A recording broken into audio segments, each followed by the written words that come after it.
Hola a todos, me llamo Jorge Iterlizzi, soy socio de PPU y tengo el agrado de entrevistar a mi socia Carolina Rosso. Carolina es una experta reconocida en derecho tributario. Carolina fue hasta hace un par de años presidente del Instituto Colombiano de Derecho Tributario, quizás uno de los colegios de abogados más importantes y reconocidos del país. Y tenemos a Carolina para que nos dé sus impresiones sobre la vigencia, sobre el alcance y sobre los retos que pueden presentarse con ocasión del famoso decreto 572 del 2025. Este, para los que no saben, es el decreto recientemente expedido por el Gobierno Nacional, en virtud del cual se han decretado una serie de medidas de autorretención en la fuente que Carolina amablemente nos va a explicar. De manera que, Carolina, por favor, preséntate y yo te voy a hacer algunas preguntas rápidas. Muchas gracias, Jorge. Estoy encantada de estar en este espacio. Soy efectivamente Carolina Rosso, socia de la práctica de impuestos y comercio internacional de PPU. Y vamos a hablar un poco sobre este decreto 572 de 2025 en materia de retención en la fuente. Muy bien, entonces cuéntanos, Carolina, en tu opinión y de una manera resumida, ¿cuáles crees que fueron los principales cambios del decreto 572 frente a la legislación que nos venía aplicando? Bueno, este decreto que ha generado tanta controversia es un decreto muy corto. Hizo tres tipos de cambios, básicamente. Por un lado, se disminuyeron los umbrales mínimos o las bases mínimas para practicar retención en la fuente. Es decir, que hoy en día pagos de una cuantía menor van a estar sometidos a retención en la fuente que antes no lo estaban. En segundo lugar, que es el punto más controversial, hay un aumento de las tarifas de retención en la fuente muy significativo, en algunos casos de más del 220% en ciertos sectores. Y el tercer tema es que se crearon algunas retenciones en la fuente para ciertos pagos que antes no tenían retención en la fuente y se hicieron unas modificaciones a específicos casos particulares que están modificándose a través de ese decreto. Esos son los tres principales cambios que trae este decreto. Muy bien. Y como son cambios que no son menores, yo creo que es importante saber en detalle cuál es la fecha en la que entró a regir o entrará a regir este decreto. Este decreto ya está vigente, entró a regir el 1 de enero de 2025. Luego, los cambios que este decreto prevé los tenemos que implementar todos los contribuyentes y las empresas agentes de retención desde ya, desde el 1 de enero entró a regir, ya está vigente el decreto. El decreto trae más de 270 actividades económicas que tienen incrementos en la retención en la fuente. Y esas actividades económicas se identifican con un código SIU. En algunos casos, los incrementos están alrededor de 200%, 220%, y los sectores más perjudicados con estas retenciones en la fuente son el sector salud, transporte, seguros, sector de alimentación y educación. Esos serían como los más afectados porque pasan de unas retenciones de 1.10% a 3.5%, es decir, un aumento en la retención en la fuente de más de 218%. Los sectores de extracción de gas natural, que pasan de 1.8% de retención en la fuente a 4.5%. Ahí estamos en un aumento de más del 150%. Los sectores manufactureros, todas las actividades de fabricación de bienes, comercio en general, agroindustria, químicos, pasan del 0.55% de tarifa de retención al 1.20%, ese es un incremento del 118%.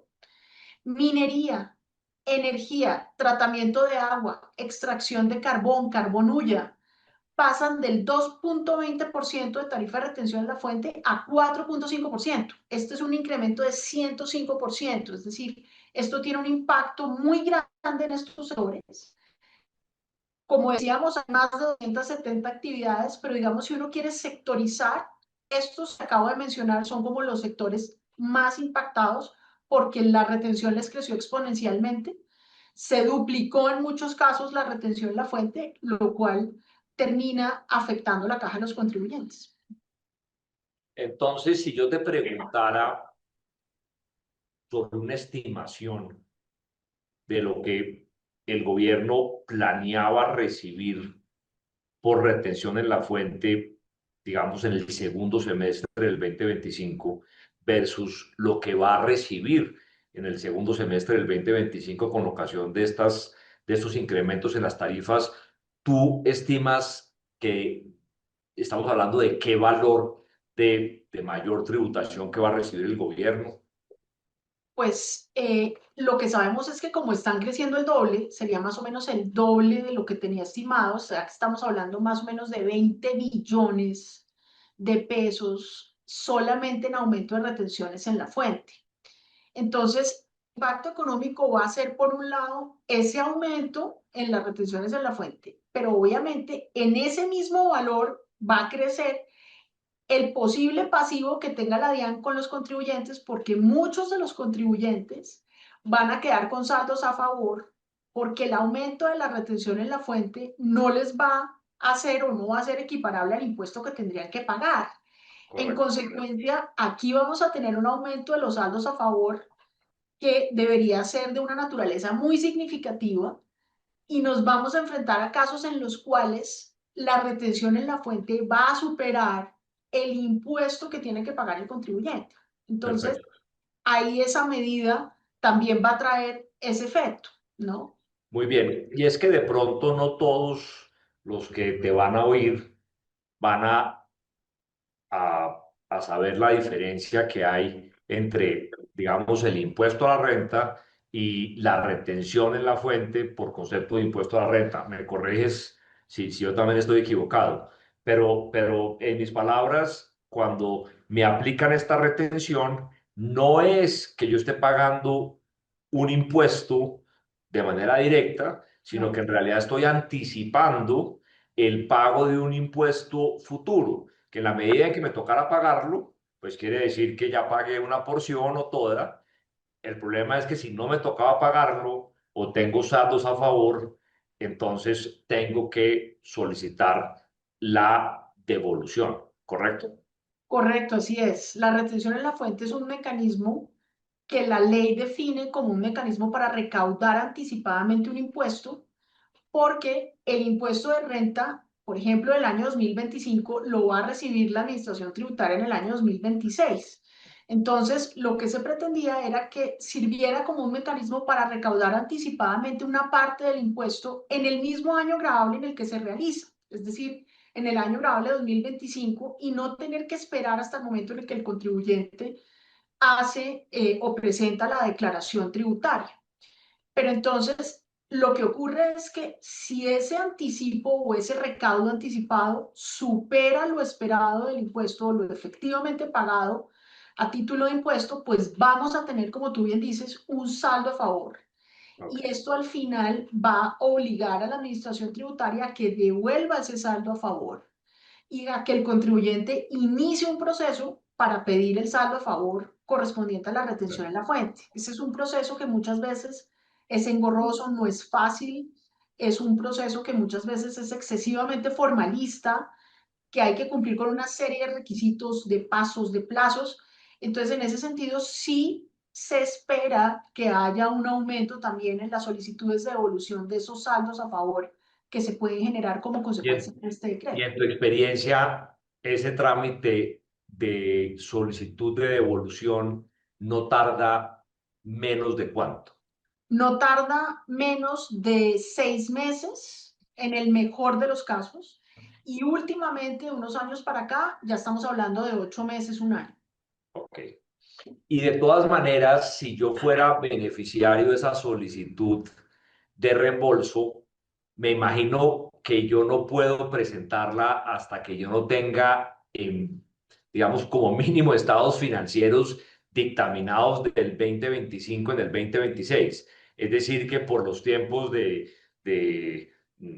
el tema de asambleas y demás, más o menos yo antes de abril, mayo del año 2026 no voy a saber si tengo saldos a favor y en consecuencia no voy a poder presentar mi solicitud de devolución Sí, es más o menos así. Hay unas devoluciones que se saben con mayor precisión y con mayor rapidez, pero estas autorretenciones que están subiendo la tarifa a través de este decreto son específicamente un caso en el cual esa autorretención no es inmediata la devolución del saldo a favor. Yo tengo que esperar hacer una serie de procedimientos y tener una serie de cosas. En el caso de la declaración de renta, muchas veces, por lo menos como dices tú, tengo que tener estados financieros para poder saber qué va a pasar, pero además de eso, tienen que haberse surtido una serie de pasos, por ejemplo, saber qué utilidad tenía yo para repartir, si había utilidad grabada, no grabada, mil cosas, y eso solamente ocurre hasta el año grabable siguiente, que es donde voy a presentar la declaración. Luego, sí es cierto que aquí hay una diferencia temporal porque yo me voy a demorar bastante en saber si voy a causar ese impuesto que se está recaudando anticipadamente por parte del Estado y en consecuencia sí voy a poder tener un caso en el cual los saldos a favor sean difíciles de recuperar. muy bien. Existe un principio que yo creo que más o menos todos los colombianos lo sabemos, y es que no hay impuesto sin ley del Congreso. Así es. O dicho distinto, es el Congreso quien, quien tiene la facultad de imponer los impuestos. ¿Tenía el gobierno nacional o tiene el gobierno nacional la facultad de haber expedido este decreto? Estamos hablando de un nuevo impuesto, sencillamente es el anticipo de un impuesto que ya existe, mm, Esta es una buena sin pregunta. pretender que, que sea demasiado técnica, más o menos, ¿cómo lo es?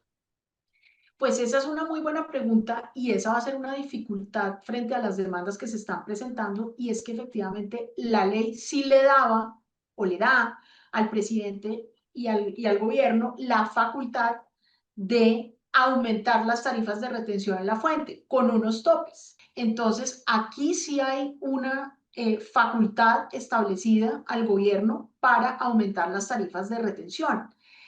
El tema es si esa facultad se está excediendo o no se está excediendo al aumentar de tal medida o en tal medida y de esa manera tan significativa los porcentajes de retención. Pero la facultad de modificarlos sí existe. El gobierno sí lo puede hacer.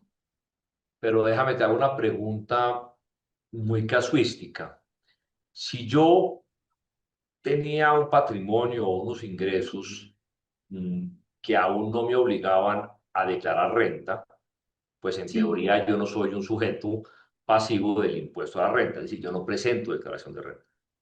claro. Si en virtud de este decreto, y por lo que te entendí al comienzo, no solamente hay una serie de actividades que quedaron sujetas a la autorretención, sino que se bajó el umbral de las transacciones sujetas al impuesto. Si yo ahora caigo en ese umbral, pero yo antiguamente no era un declarante de renta, me convierto automáticamente en un declarante de renta o sencillamente me convierto automáticamente en el beneficiario de una solicitud de devolución.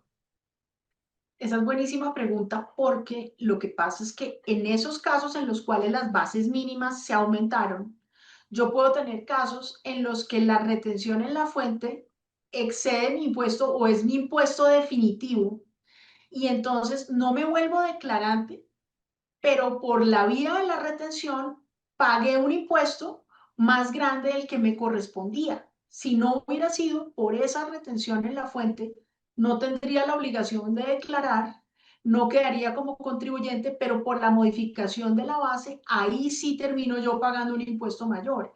Y es ahí donde creo yo que sí hay un problema técnico y es que en esos casos en los cuales se amplió la base mínima, sí puedo estar o sí puede estar el gobierno metiéndose en competencias que son del legislativo, porque para esos casos, para esas entidades, compañías o personas, en ese caso sí estamos en una situación en la cual esa retención en la fuente excede el impuesto que tendría que pagar. Y ahí ya no es simplemente un tema de aumentar las tarifas, sino donde ya el impuesto definitivo puede ser más alto que el que correspondería originalmente. Ok.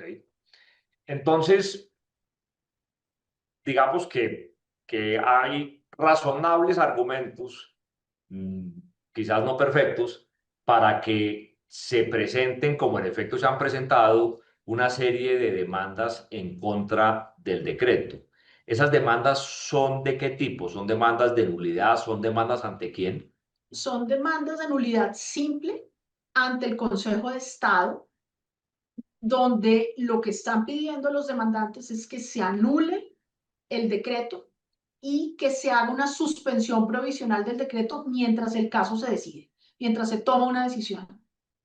Y en este momento, según lo que hemos podido averiguar en los sistemas del Consejo de Estado, ya hay 13 demandas presentadas. O sea, estamos hablando 1313. 13 demandas presentadas de distintas naturalezas, de distintos partidos políticos, de distintos académicos, abogados, ahí hay de todo, y básicamente se están presentando ante el Consejo de Estado pidiendo la suspensión provisional del decreto también, pero obviamente pidiendo la nulidad de este decreto.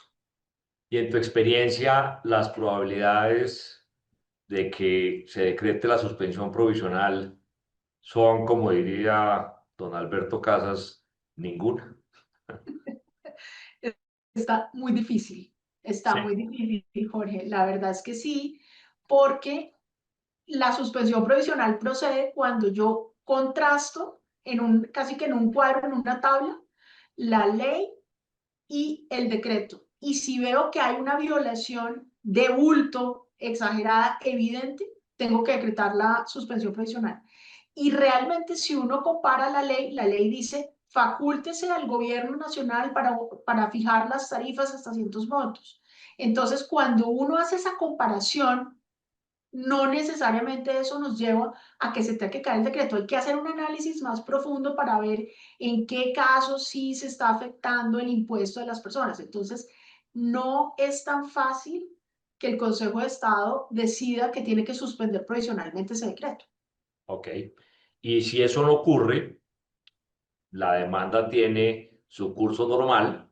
¿Correcto? En el entretanto, me imagino que el decreto se sigue aplicando o, Sigue o vigente, se sigue entiende aplicándose. vigente. ¿Y cuánto crees tú que se demora el Consejo de Estado en un escenario normal de, de, digamos, revisar esa acción de nulidad La o esas acción de acciones de nulidad, nulidad? más o menos, esto toma un año en revisarse. La suspensión provisional un poco menos, de 3 a 6 meses es como el promedio. Pero aquí en única instancia estamos hablando de un año a un año y medio.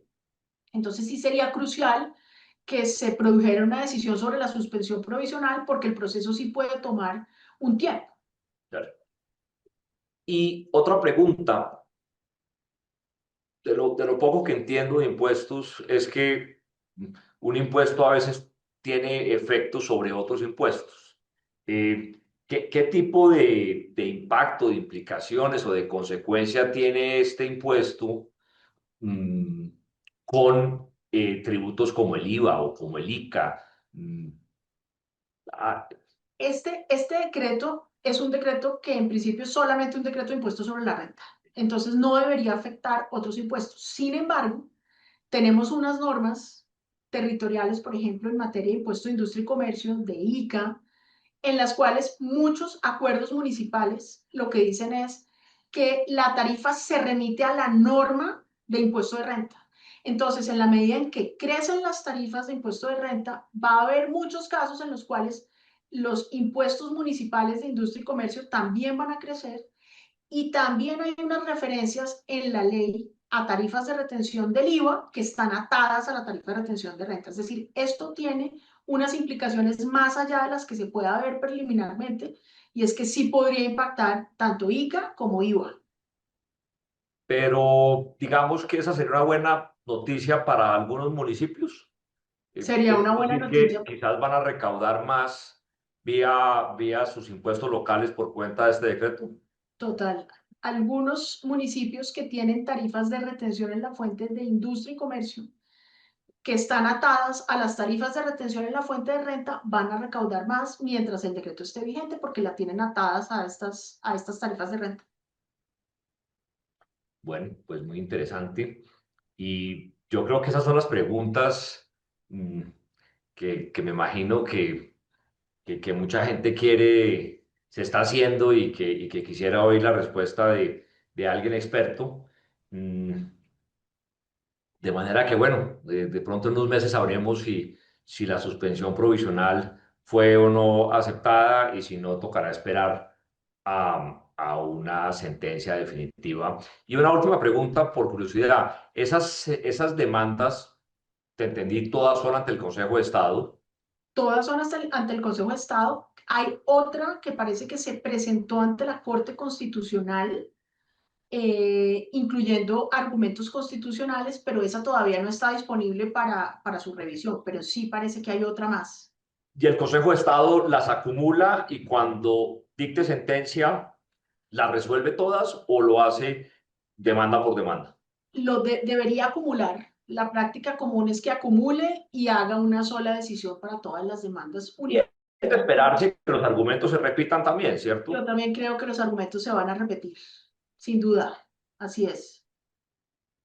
Bueno, muy bien. Pues Carolina, muchas gracias. Te dejo trabajar. Muchas gracias a ti. Y, y bueno, si hay seguimiento a esto, de pronto te hacemos otra Hacemos entrevista. otra. Claro que sí. Gracias. Chao. Chao.